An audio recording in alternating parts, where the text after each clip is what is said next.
Assalamualaikum warahmatullahi wabarakatuh. Hello everyone.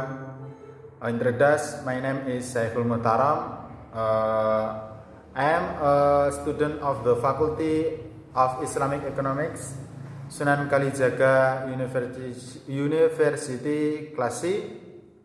In this video, I will explain about the Islamic banking system and prospect in Indonesia.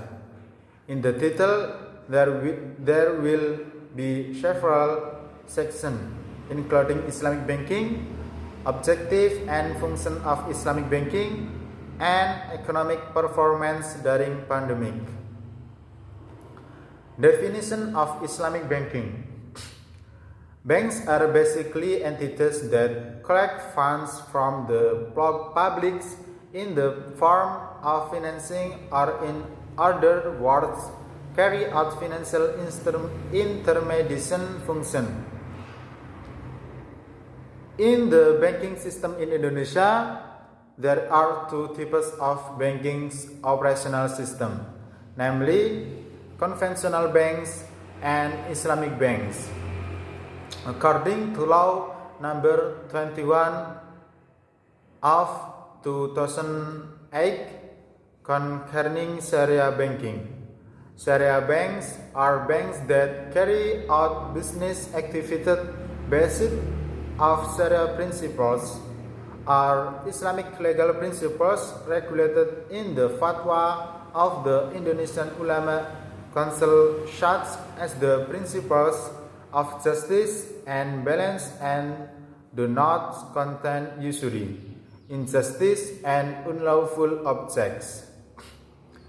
In addition, Islamic banking also mandates Islamic banks to carry out social function by carrying out functions such as Baitul Mal institution, namely receiving funds from zakat, infaq, alms, grants, or other social funds, and channeling them to wakaf manager according to the wishes of the wakaf giver. Objectives and functions of Islamic banking. Sharia banking, in conducting its business activities, is based on Sharia principles, economics, democracy, and the principle of prudence. Sharia banking aims to support the implementation of national development in order to improve justice, togetherness, and equitable distribution of people's welfare. Meanwhile, the function of Islamic banking are the function of Islamic banking are Islamic banks and Sharia law are required to carry out the function of collecting and distributing public funds. Islamic banks and Sharia law can carry out social function in the form of Baitul Mal institution. Broadly speaking, the differences between conventional banks and Islamic banks are as follows. Number 1, conventional banks use the value-free principle, while Islamic banks invest in halal business. Number 2, conventional banks use the interest system. Islamic banks are based on the principle of sharing result, profit, margin, and fees. Number 3, the amount of interest in conventional banks is fixed, while profit sharing in Islamic banks has changed depending on business performance.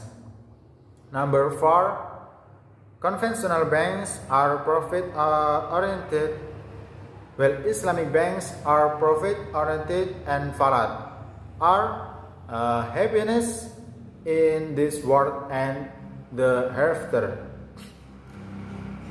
Islamic banks are the only banks that are able to survive and even thrive in this in this era of the 1998 crisis, the pandemic situation is a challenge as well as a challenge for Islamic banks to again to prove the success of Islamic banking. Chief Economist Bank Syariah Indonesia, Banjaran Surya Indrastum, assesses the sector Islamic banking is able to survive in the midst of the COVID-19 pandemic crisis, which can be seen from business improvement as well as performance and movement that tend to be stable in the capital market. According to Banjaran, in a written statement in Jakarta Wednesday, this performance showed Islamic banking can fundamentally be one of the motors in recovery national economy. Sharia banking is able to grow strong in the midst of a pandemic and survive in a pandemic situation both in terms of assets, financing, and third-party funds. Islamic banking grow above national banking, he said at the Indonesian Sharia Capital Market webinar. Conclusion. So in the future, Islamic banking is expected to have more system both in order to attract more consumers, and for future prospects are expected multiple branches because Islamic banking has a clearer system, and that is where consumers need. The following is my explanation of the Sharia system and prospect banking in Indonesia. That is all, and thank you. Assalamualaikum warahmatullahi wabarakatuh.